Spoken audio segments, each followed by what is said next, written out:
Side हटिए, side हटिए।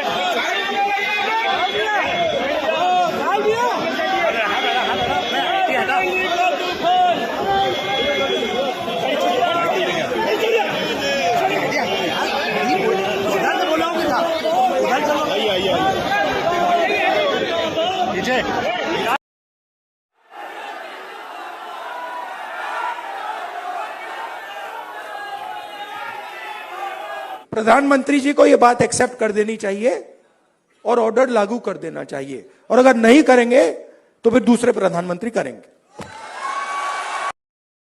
हमने मोदी जी को यह करवा दिया।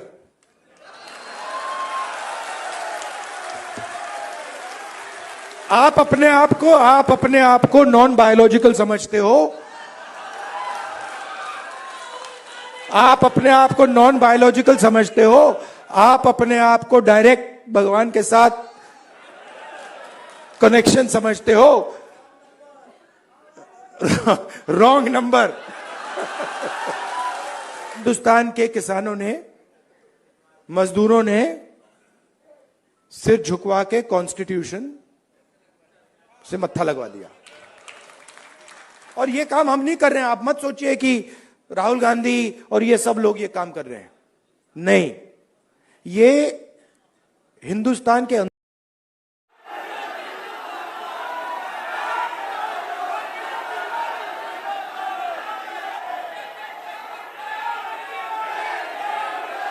बीजेपी के लोग कह रहे हैं कि भैया देखो, हम जाति जनगणना करेंगे, उसमें ओबीसी का सेक्शन दे देंगे। जाति जनगणना, सबसे पहले सिर्फ वहां ओबीसी लिखना का कोई मतलब नहीं है। अलग अलग कम्युनिटीज हैं, हम हर कम्युनिटी की लिस्ट चाहते हैं। पहली बात। दूसरी बात, हमारे लिए यह सिर्फ सेंसस नहीं है, हमारे लिए यह पॉलिसी मेकिंग का फाउंडेशन है, मतलब नींव है। और हम सिर्फ जाति जनगणना की बात नहीं कर रहे हैं।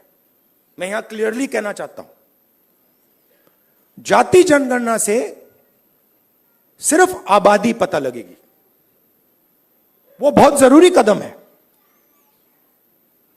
क्योंकि भागीदारी से पहले आबादी के बारे में पता होना पड़ेगा, क्योंकि भागीदारी तक हम बिना आबादी के तो पहुंच ही नहीं सकते। मगर आबादी लास्ट कदम नहीं है। आप यह मत सोचिए कि आइडिया यह है कि भैया जाति जनगणना हो गई, उसमें सबकी गिनती हो गई और बात वहां खत्म हो जाएगी। नहीं, यह मेरा विजन नहीं है। यह पहला कदम है। मेरा विजन है कि हिंदुस्तान में धन किस प्रकार से बांटा जा रहा है।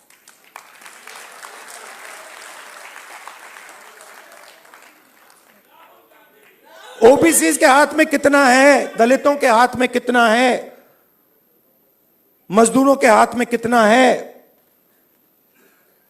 पहली बात। दूसरी बात, हिंदुस्तान के जो इंस्टीट्यूशंस हैं,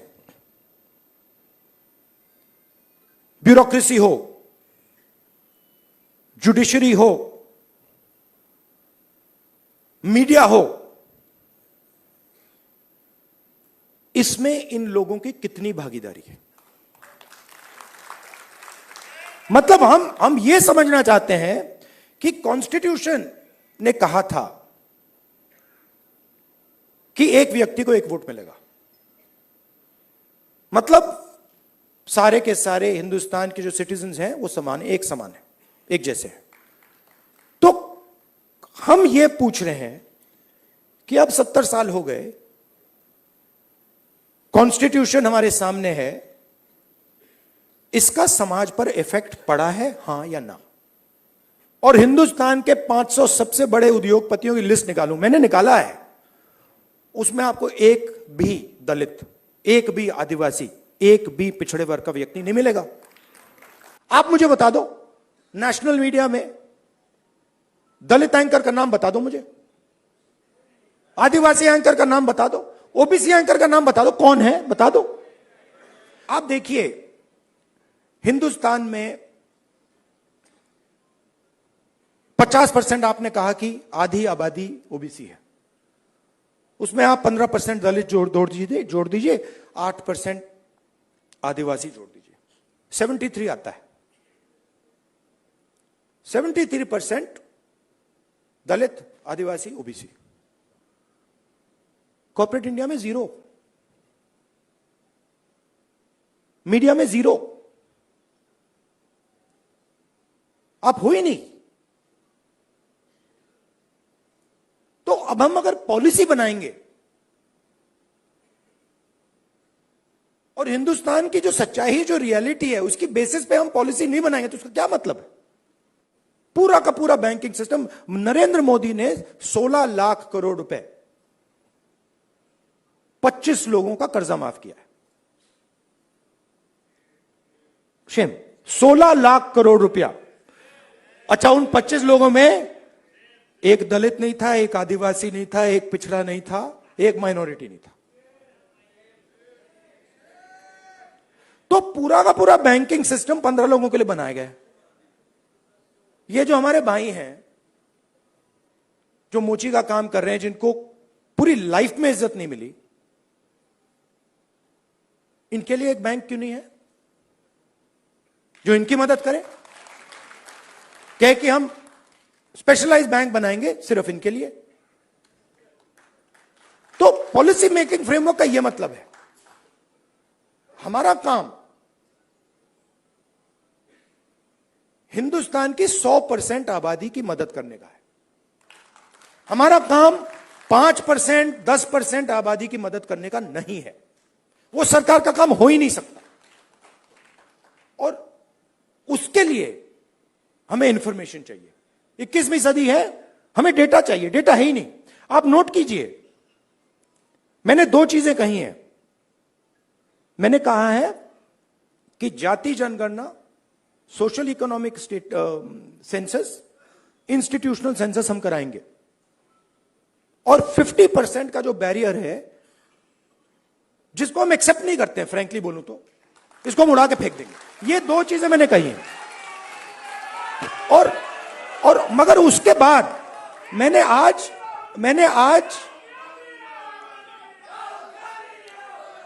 तक, सुनिए, आज तक उसके बाद हम क्या करेंगे मैंने नहीं बोला है।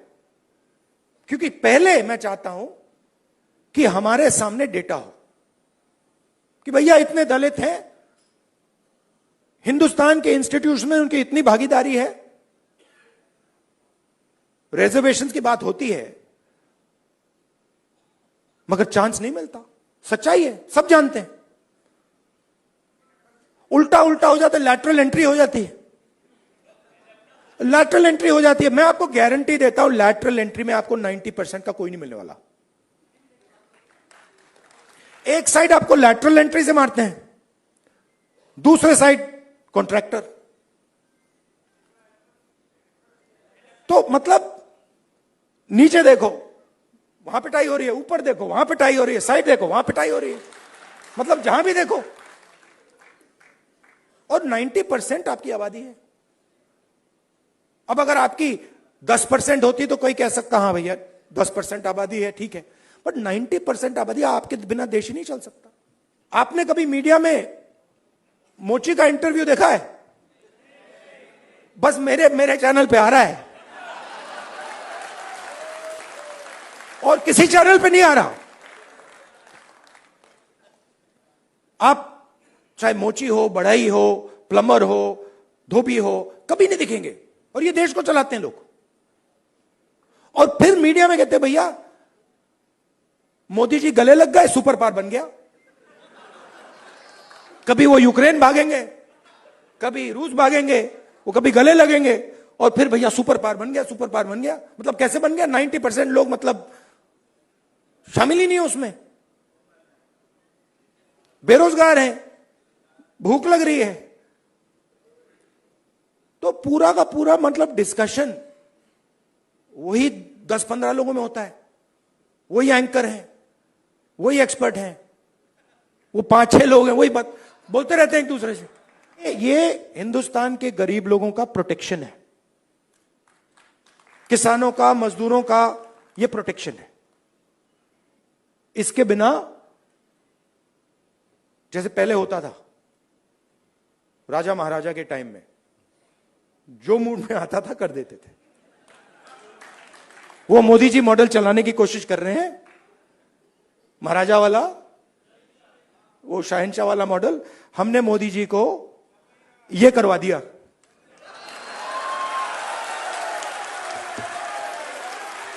आप अपने आप को नॉन बायोलॉजिकल समझते हो,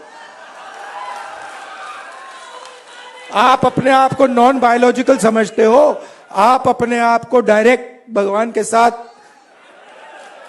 कनेक्शन समझते हो। Wrong number, wrong number. चुनाव के एकदम बाद ये मैंने कहा, देखो हिंदुस्तान के किसानों ने, मजदूरों ने सिर झुकवा के कॉन्स्टिट्यूशन से मत्था लगवा दिया। और ये काम हम नहीं कर रहे हैं। आप मत सोचिए कि राहुल गांधी और ये सब लोग ये काम कर रहे हैं, नहीं। ये हिंदुस्तान के अंदर से आवाज आ रही है,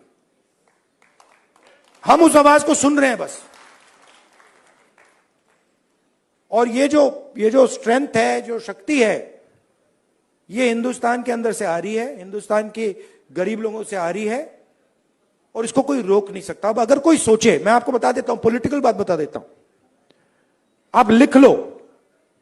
अगर कोई सोचे कि जाति जनगणना को रोका जा सकता है या 50% बैरियर को रोका जा सकता है, मैं आपको बता रहा हूं वो सपने देख रहा है।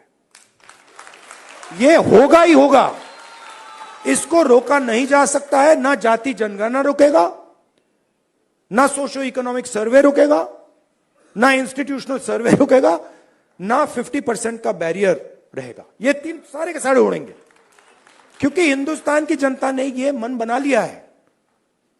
ऑर्डर आ गया है, जनता से ऑर्डर आ गया है। अब आपको प्रधानमंत्री जी को यह बात एक्सेप्ट कर देनी चाहिए और ऑर्डर लागू कर देना चाहिए, और अगर नहीं करेंगे तो फिर दूसरे प्रधानमंत्री करेंगे। छोटा था, मैं दादी के पास गया, मैंने कहा, दादी मरने के बाद आपको लोग कैसे याद करना चाहिए, लोगों को आप कैसे याद करना चाहिए? दादी का जवाब पता है क्या था?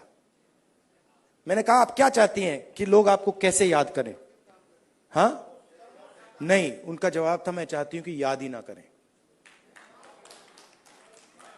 मतलब क्लैरिटी थी, मैं काम याद करवाने के लिए नहीं करता हूं, मैं काम करने के लिए करता हूं। मुझे याद शाद का कुछ नहीं लेना देना। वो ये जो याद वाला है, वो नरेंद्र मोदी जी का काम है। तो मेरी थिंकिंग है कि हिंदुस्तान के 90% की जो शक्ति है वो हिंदुस्तान को बनाने में लगे। पूरा इंजन स्टार्ट हो, 10 के 10 सिलेंडर चलें और लोगों को मजा आए कि भैया हिंदुस्तान है, इसमें रिस्पेक्ट है, इसमें आदर है, और हम सब मिलकर इस देश को आगे ले जा रहे हैं। धन्यवाद, नमस्कार।